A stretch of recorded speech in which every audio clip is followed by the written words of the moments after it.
Hello दोस्तों, आप सबका स्वागत है आपके अपने चैनल शीनू लर्निंग पॉइंट पर। यहाँ आपको हिंदी के कुछ क्वेश्चंस देखने को मिलेंगे।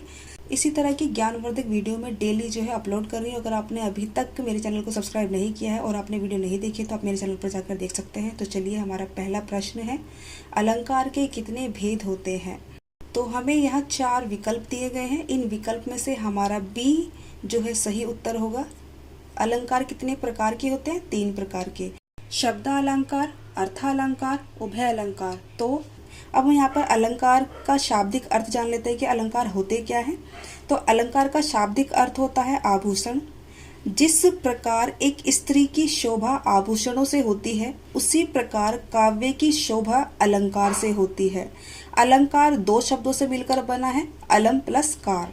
ठीक है, तो चलिए, हमारा जो अगला प्रश्न है वो है, जहाँ वर्णों की आवृत्ति बार बार होती है उसमें कौन सा अलंकार होता है? तो यहाँ पर वर्णों की आवृत्ति बार बार होती है, एक परिभाषा दी गई है और पूछा गया है कि ये कौन सा अलंकार होगा। तो यहाँ पर हमारा जो है सी जो विकल्प है अनुप्रास, वो हमारा यहाँ पर सही उत्तर होगा। अनुप्रास अलंकार में क्या होता है कि वर्णों की बार बार आवृत्ति होती है।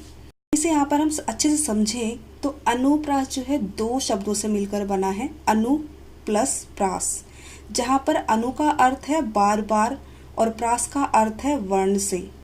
तो अर्थात जब किसी वर्ण की बार बार आवृत्ति हो तब जो चमत्कार उत्पन्न होता है उसे हम अनुप्रास अलंकार कहते हैं। जैसे कि चारु चंद्र की चंचल किरणें खेल रही थी जल थल में। अब इस वाक्य में च जो वर्ण है उसकी आवृत्ति बार बार हो रही है, बार बार जो है रिपीट हो रहा है ये वर्ण।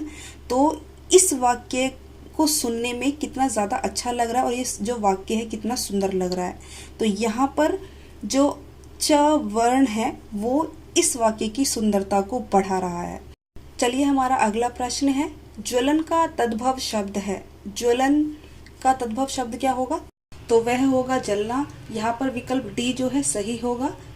चलिए, हमारा अगला प्रश्न है, गेहूं का तत्सम शब्द है। गेहूं का तत्सम शब्द क्या होगा? तो वो होगा गोधूम। मतलब कि यहाँ पर विकल्प ए जो है सही होगा। यहाँ पर आपके तत्सम और तद्भव के बारे में जो है मैं इससे पहले वाली वीडियो में बता चुकी हूँ, आप उसे जाकर चेक कर सकते हैं। मैंने उसमें बहुत अच्छी तरीके से जो है तद्भव और तत्सम को बताया और साथ में जो भी व्याकरण से संबंधित क्वेश्चन थे उनके साथ में मैंने सभी का स्पष्टीकरण वहाँ पर दिया है अच्छे से। चलिए, हमारा अगला प्रश्न है, मोक्ष की इच्छा करने वाला। यहाँ पर वाक्यांश के लिए एक शब्द बताना है। तो मोक्ष की इच्छा करने वाले को हम क्या कहते हैं? तो हम उसे कहते हैं मुमुक्षु। यहाँ पर हमारा विकल्प सी जो है सही होगा, मुमुक्षु। चलिए, हमारा अगला प्रश्न है, सुबह शाम करना। सुबह शाम करना का अर्थ क्या है हमें ये बताना है। तो वो क्या होगा? टाल मटोल करना। इसका उत्तर क्या होगा? टाल मटोल करना। अब यहाँ पर देखिए एक और बनता है, दिन रात काम करना या दिन रात एक करना। उसका क्या अर्थ होता है? बहुत कठिन परिश्रम करना। अब दिन रात एक करना और यहाँ पर जो सुबह शाम एक करना है, इनमें काफी डिफरेंस है, लेकिन जो पढ़ने में हमें लगा कि एक जैसे होंगे, लेकिन देखिए कितना डिफरेंस है कि दिन रात एक करने का मतलब है बहुत मेहनत करना, कठिन परिश्रम करना। वहीं सुबह शाम एक करना का मतलब है टाल मटोल करना, मतलब कि काम से पीछे हटना। ठीक है, चलिए, हमारा नेक्स्ट क्वेश्चन है, जहाँ शब्द की आवृत्ति एक बार से अधिक होती है उसमें कौन सा अलंकार होता है? तो यहाँ पर हमारा जो सही उत्तर होगा वो होगा विकल्प ए, यमक अलंकार। जहाँ पर शब्द की आवृत्ति बार बार होती है वहाँ पर यमक अलंकार होता है। इसको मैंने बहुत अच्छी तरीके से इससे पहले वाली वीडियो में समझाया है यमक अलंकार को। आप मेरे चैनल पर जाकर जो है इस वीडियो को देख सकते हैं और ऐसी ही वीडियो पाने के लिए आप इस चैनल को ज़रूर सब्सक्राइब कीजिएगा। तो चलिए, हमारा अगला प्रश्न है, प्रत्युत्पन्नमति शब्द में प्रयुक्त उपसर्ग है। प्रत्युत्पन्नमति शब्द में कौन सा उपसर्ग है हमें ये बताना है। तो यहाँ पर हमारा बी ऑप्शन सही होगा, प्रति। प्रति उपसर्ग इसमें जो है लगा हुआ है। अब उपसर्ग होते क्या है और उपसर्ग कहाँ लगते हैं ये भी हम जान लेते हैं। उपसर्ग ऐसे शब्दांश हैं जो किसी शब्द के पूर्व जुड़कर, मतलब कि पहले जुड़कर उसके अर्थ में परिवर्तन कर देते हैं या उसके अर्थ में विशेषता ला देते हैं। उपसर्ग 2 शब्दों से मिलकर बना है, उप प्लस सर्ग। उप का अर्थ है समीप या पहले, वहीं सर्ग का अर्थ है सृष्टि करना। यहाँ पर आप 1-2 एग्जाम्पल देख सकते हैं, जैसे कि प्रत्येक, प्रत्येक में प्रति प्लस एक, यहाँ पर जो है प्रति उपसर्ग है। वहीं अगर हम प्रचार कहें, प्रचार में जो प्र है वो उपसर्ग है और चार जो है मूल शब्द है। तो इस तरीके से उपसर्ग और मूल शब्द में हम जो है डिफरेंस कर सकते हैं, अंतर ढूंढ सकते हैं। ठीक है, चलिए हमारा नेक्स्ट क्वेश्चन है, कृत प्रत्यय किन शब्दों के साथ जुड़ते हैं? कृत प्रत्यय किन शब्दों के साथ जुड़ते हैं? तो वो जुड़ते हैं क्रिया शब्द के साथ में। क्रिया या धातु के अंत में कृत प्रत्यय आता है। अब प्रत्यय होते क्या हैं और इनके कितने प्रकार हैं, ये कितने तरह के होते हैं, ये भी हम जान लेते हैं। तो प्रत्यय वह शब्दांश है जो शब्द के अंत में जुड़कर शब्द के व्याकरणिक रूप या अर्थ में परिवर्तन कर देते हैं। अब कृत प्रत्ययों की संख्या कितनी होती है? तो वो होती है 28। कृत प्रत्ययों की संख्या 28 होती है। अब यहाँ पर मैं आपको कुछ एग्जाम्पल दे देती हूँ, जैसे कि प्रत्यय होते हैं, इक प्रत्यय हुआ, कृत प्रत्यय हुआ, इत प्रत्यय हुआ, निय जो है प्रत्यय हुआ। जैसे कि हम एग्जाम्पल देके समझाऊँ मैं आपको, धार्मिक, धार्मिक में इक प्रत्यय है, आदरणीय में निय प्रत्यय है, वही महानता में ताप प्रत्यय है। इस तरीके से जो है काफ़ी ज़्यादा प्रत्यय हैं जिन्हें हमें अच्छे से पढ़ने की ज़रूरत है। उसके लिए अलग से सेपरेट वीडियो बनानी पड़ेगी और उसमें हम अच्छे से उसे जो है पढ़ेंगे। तो चलिए हमारा अगला प्रश्न है, संज्ञा के स्थान पर प्रयुक्त होने वाले शब्दों को कहते हैं।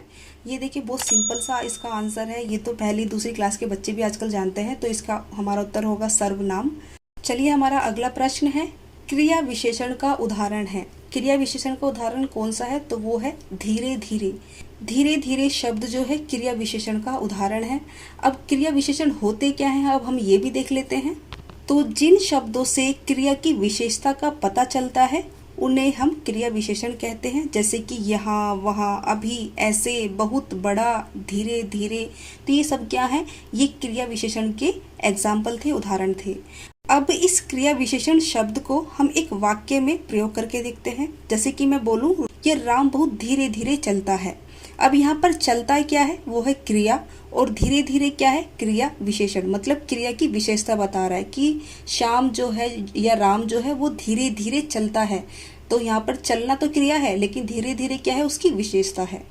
तो चलिए, उम्मीद करती हूँ कि आपको ये समझ में आया होगा जो मैंने आपको बताया। हमारा अगला प्रश्न है, महेश का संधि विच्छेद है। महेश का संधि विच्छेद क्या होगा? तो वो होगा ऑप्शन बी, महा प्लस ईश। महा प्लस ईश जो है महेश का संधि विच्छेद होगा। अब ये कौन सी संधि है, अब ये भी देख लेते हैं। तो ये गुण संधि है।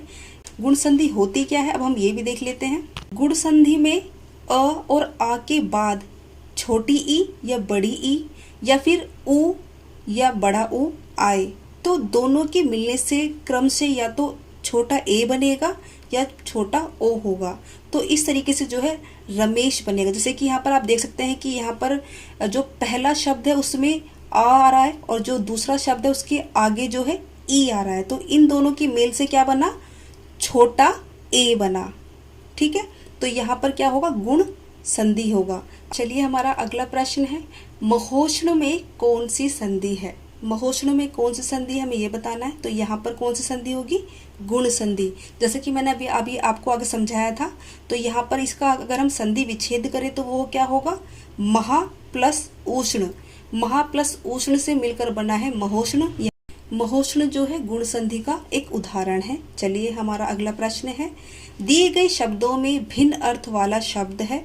तो वो क्या होगा? वो होगा भार्या। भार्या जो है इन तीनों में सबसे अलग है और इसका अर्थ अलग बनता है। और आत्मजा, नंदिनी, कन्या, इन तीनों का एक शब्द होता है, मतलब ये एक दूसरे के पर्यायवाची हैं। चलिए हमारा अगला प्रश्न है, दर्प। दर्प का पर्यायवाची शब्द है तो वो होगा अहंकार। यहाँ पर जो है विकल्प बी सही होगा, अहंकार। तो दर्प का पर्यायवाची क्या है?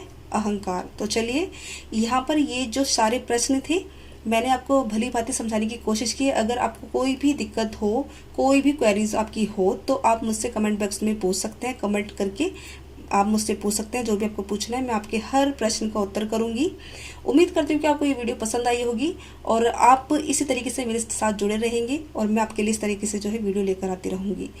और अगर इस वीडियो में कोई भी गलती हुई हो किसी भी प्रश्न में या कोई भी एग्जाम्पल देने में, तो उसके लिए मैं माफ़ी चाहूँगी और आप मुझे करेक्ट कर सकते हैं। आप कमेंट बॉक्स में बता सकते हैं कि मैम आपने इस प्रश्न का ये उत्तर गलत बताया है, तो मैं आगे से ध्यान रखूँगी। तो चलिए आज के लिए बस इतना ही। अगर अभी तक आपने इस चैनल को सब्सक्राइब नहीं किया तो इस चैनल को सब्सक्राइब करें, साथ ही लाइक करें और शेयर करें। चलिए बाय।